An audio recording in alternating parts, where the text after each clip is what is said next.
আমার নাম সুমি। আমি বাংলাদেশের ঢাকা শহরের একটি এলাকায় থাকি। আমার বয়স ৩৫ বছর। আমার একজন ১১ বছরের ছেলে রয়েছে যার নাম রাহুল। রাহুল এখন স্কুলে পড়ে।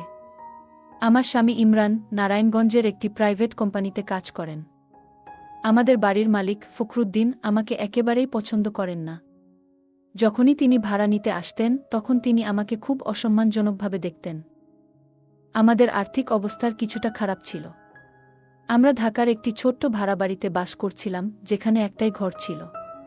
ঘরের এই সংকীর্ণতায় আমাকে, রাহুল এবং আমার স্বামীকে একসাথে ঘুমাতে হতো। রাহুল কখনো ঘুম থেকে ওঠেনি, তাই আমি আর আমার স্বামী একে অপরের কাছে আসার খুব কম সুযোগ পেতাম।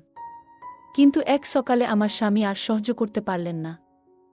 সেদিন সকাল ঠিক ৯টা। প্রতিদিনের মতো আমার স্বামী অফিসে যাওয়ার প্রস্তুতি নিচ্ছিলেন। আজ অনেক দিন পর তিনি আমার কাছে আসার ইচ্ছা প্রকাশ করেন। তিনি বাথরুম থেকে বের হওয়ার পর হাসি মুখে বললেন, সুমি, আজ রাহুলের স্কুলের ছুটি। সে এখন ঘুমাচ্ছে। তুমি কি একটু সময় তোমার জন্য বের করতে পারবে? আমি লজ্জা পেয়ে বললাম, এটাই তো শেষ সুযোগ, কারণ রাহুল ঘুমাচ্ছে।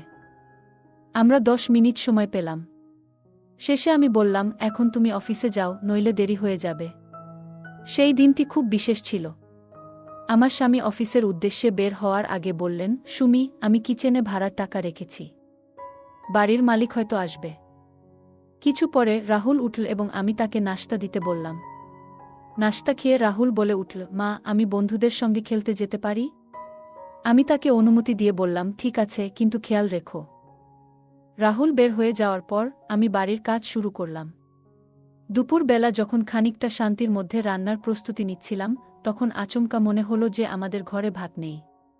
পকেটে টাকার অভাব ছিল, ফলে আমাকে রেশনের দোকানে গিয়ে ভাত আনতে হবে। আমি ভেবেছিলাম, কিভাবে করব। আমার স্বামী যে টাকা রেখেছিল তার মধ্যে থেকে কিছু টাকা নিয়ে আমি রেশন দোকানে গেলাম। দোকানে গিয়ে ভাত কিনে ফেরার সময় মনে পড়ল, রান্না ও বাসার কাজ করার কারণে আমি এখনও স্নানও করতে পারিনি। আমি দ্রুত পরিস্থিতি সামলানোর চেষ্টা করতে লাগলাম। মনে মনে আশা করছিলাম, হয়তো আজ বাড়ির মালিক আসবে না। কিন্তু তখনই ভাবলাম, হয়তো এসে গেছে। একটু পরে আমি রান্না করার জন্য প্রস্তুতি নিচ্ছিলাম এবং হঠাৎ করে মনে হলো, আমি এখনও স্নানও করতে পারিনি। তখন আমাকে খুব তাড়া ছিল, কারণ বাড়ির মালিকের আসার সম্ভাবনা ছিল। আমি দ্রুত রান্না শেষ করে নেবার চেষ্টা করছিলাম, যাতে সময় মতো স্নান করতে পারি। আমি ভাবছিলাম, আমার কিভাবে বাড়ির মালিককে বুঝাবো যে এখনও টাকার ব্যবস্থা হয়নি। ঠিক তখন আমার মনে পড়ল যে আমার স্বামী কিছু টাকা সেভ করেছে বলে বলেছিলেন। আমি দ্রুত রান্না শেষ করে না হলে নিতে উদ্যত হলাম। প্রথমে আমি দেখলাম ঘরে কিছু খাবার তৈরি হয়ে গেছে।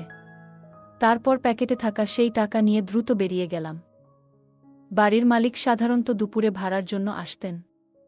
আমি ভেবেছিলাম, এর মধ্যে হয়তো তিনি আসেননি, কিন্তু ঘড়িতে যখন দেখি ২টা বেজে যাচ্ছে, তখন আমার চিন্তা বাড়তে লাগল। আমি দোকান থেকে নিয়ে আসা ভাতের প্যাকেটটি মন দিয়ে রাখলাম এবং ভাবলাম, দ্রুত যদি বাইরে গিয়ে চেক করি।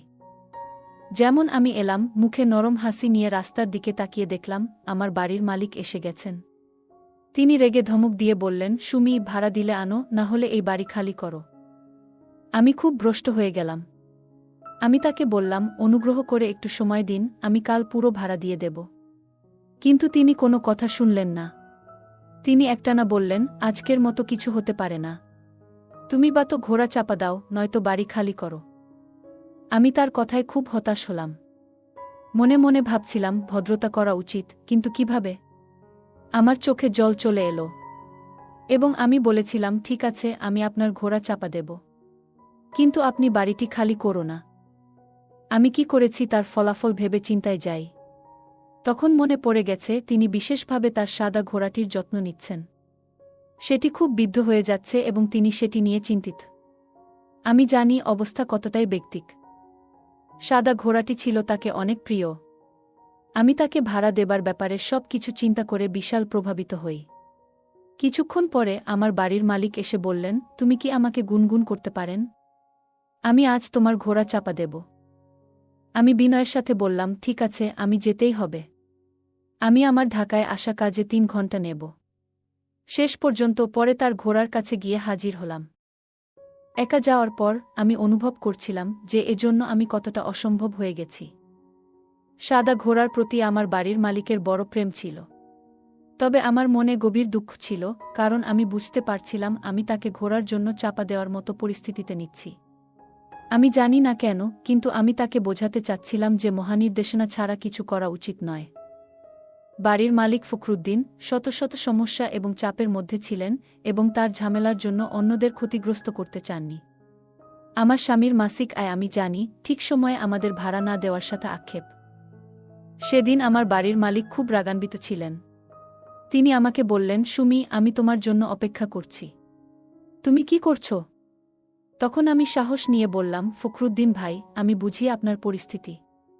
আমি আপনাকে বলেছি আমি টাকাগুলো ঠিক করব।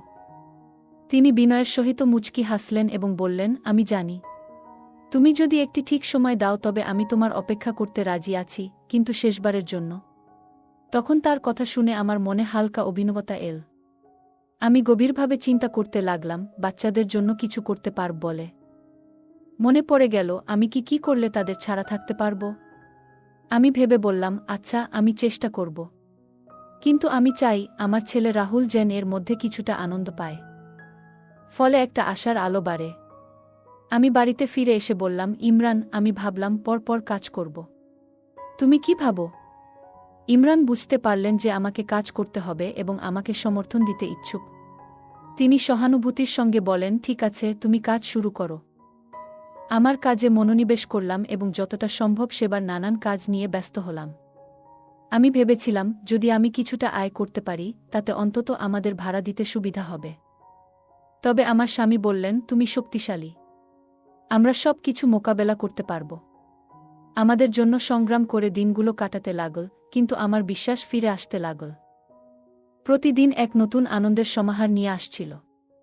আমি নিশ্চিত ছিলাম যে আমি এবং আমার স্বামী এই সমস্যা কাটিয়ে উঠব এবং ভবিষ্যতে নিজেদের এবং আমাদের সন্তানের জন্য ভালো একটি জীবন গড়তে পারব। দিনগুলো চলতে লাগল। আমি জানতাম আমাদের অর্থনৈতিক সমস্যা রয়েছে, কিন্তু আমি মনে মনে দৃঢ়প্রতিজ্ঞ ছিলাম যে আমি এই পরিস্থিতি কাটিয়ে উঠব। আমি একটি ছোট কাজে যাত্রা শুরু করলাম এবং ব্যবসা করতে লাগলাম। ব্যবসার মাধ্যমে আমি কিছু আয় শুরু করি যা আমাদের ভাড়ার সমস্যা সমাধানে সাহায্য করছিল।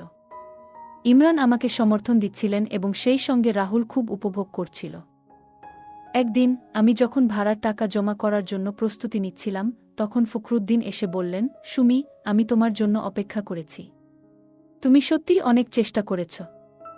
আমি অনুপ্রাণিত হয়ে বললাম, হ্যাঁ, আমি এই সমস্যার সমাধান করতে চাই। আমি বুঝি আপনাকেও আমার মতো সমস্যা রয়েছে। আমরা পরস্পরের সাথে সিদ্ধান্ত নিয়েছিলাম এবং ক্রমশ আমাদের সমস্যা সমাধান করতে পেরেছিলাম। আমি নিশ্চিত ছিলাম আমি ভবিষ্যতে কোনোদিন আর ফখরুদ্দিনের ঘোড়া চাপা দেব না। এভাবেই আমাদের জীবন ধীরে ধীরে আগের থেকে অনেক ভালো হয়ে যায়।